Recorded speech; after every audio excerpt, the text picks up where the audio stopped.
About the prisons, I spoke about the congestion in the prisons, I spoke about feeding issues, I spoke about the fact that even the prisons since Professor Mills died had not been given operational vehicles. I spoke about the fact that the prison officers themselves, in terms of accommodation, are in a certain difficult place. I spoke about the fact that remuneration was a problem. I spoke about the fact that the prisons are not humane enough. And I asked that if you are a politician or a person with power, be careful. Focus on the prisons as well. Because if you don't, one day, if your malfeasance comes up, that will be your second home. Now, speaking of which, I got a message from a young man, a young journalist in Wa, telling me about the prisons up there. And he put that video up. The prisons there, the wall is broken. This is it. The wall in the prisons of Wa is broken. It's broken. It's been broken for months.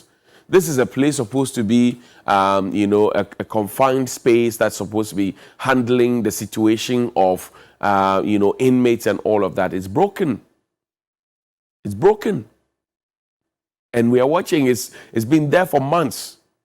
I remember that it was sent to me once, about 2 or 3 months ago. I ignored it. And the gentleman sent it again on Saturday. It's broken. The prisons are why it's broken. This is it.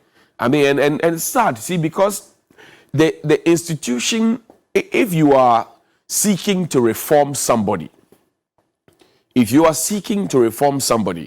institution where the person will be reformed must be a decent place. The way it is now, it looks like some drug hub. It does. Look at it. It's broken. Wall not painted. What kind of subvention do we even give the prison service? And I'm talking about it because I'm one of those they call spare parts. We don't treat them right. We don't treat the officers right. We don't treat inmates right. We don't treat the facility right. We don't treat anything right. This is it. The Wa prisons. So, Director General of Prisons, good morning to you. Please call the Minister for Interior. Tell him that your prisons at Wa, this is the situation. Somebody sent this to me from Wa. Your prisons at Wa, this is what this is what it looks like. This is what it looks like. It's not good. It doesn't look good at all. So the barbed wire that is on the wall is broken. The barbed wire that's on the wall, what is it supposed to be? The barbed wire on the wall. There's a barbed wire on the wall. The wall is broken. What is the barbed wire supposed to achieve? The way it is now, you put barbed wire there, means that people could escape through there. And it's been broken for months and you are watching. I'm talking about the Ghana Prison Service. How much money do you even give the prison service? How much? Do you give them subventions? You are feeding one prisoner with 1 CD 80 pesos. 1 CD 80. That's the height of wickedness. That is the height of wickedness. 1 CD 80 pesos. The height of all the wickedness put together. That is the height of it. 1 CD 80 pesos. If they put you in jail and they ask you to do 1 CD 80 pesos a day for breakfast, lunch, and supper, will you survive? So I've drawn your attention. This is the Wa police station. I've drawn your attention. Pay attention to it. Danny, let's go to Teshi. Last week I showed you a road construction that's happening around Teshi First Junction, where 3 electric poles have been left in the road, in the middle of the road, the heart of the road.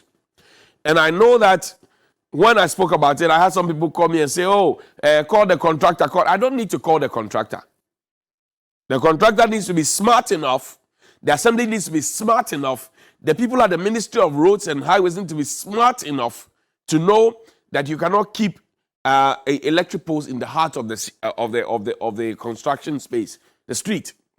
And that if you have to do that, you have to cordon off the area because the road is still open.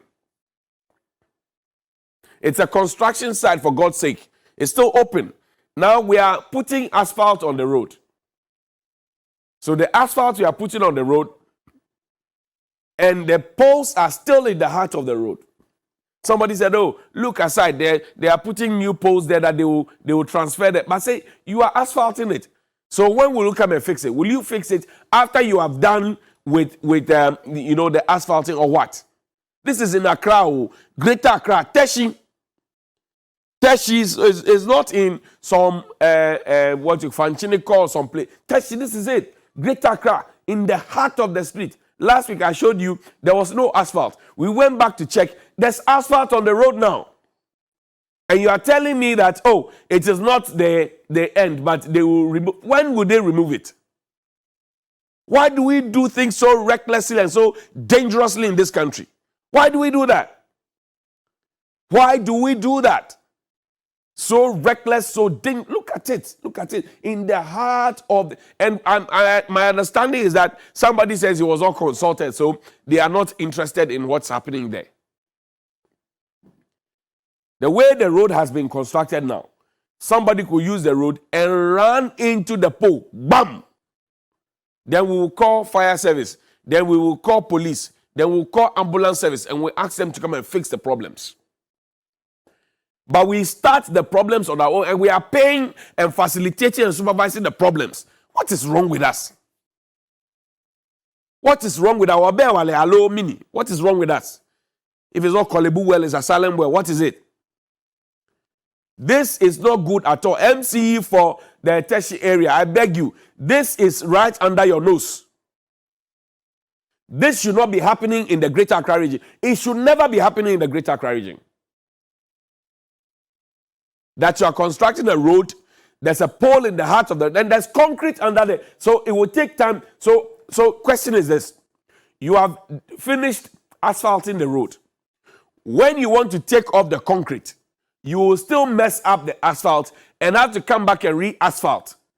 So you are wasting taxpayers' money or overspending taxpayers' money, and you expect us to keep quiet about it because you are the specialists, you are the engineers, because you are the professors, because you are the politicians. What is wrong with us? 3 poles, Teshi First Junction. If you have not seen it, I'm telling you, I've seen it, I'm telling you. If you haven't seen it, I've seen it, I'm telling you. I've showed you the WA prisons. I am showing you Teshi. And those of you who are sleeping on the job, whose job it is to ensure that these things don't happen, who are sleeping on the job, we will start mentioning your names on TV. Your names and your titles and the salaries you take, we'll start mentioning them. I will start mentioning them on TV. So that people know that they are paying you for doing nothing, really. But people know that they are paying you for not doing your work. This is your work. This should not be happening. WA prison's wall is broken. There's barbed wire on it. Everybody is watching. Now, Teshi First Junction. 3 poles in the heart of the city. And we are working as if everything is okay. We are asphalting. What is wrong?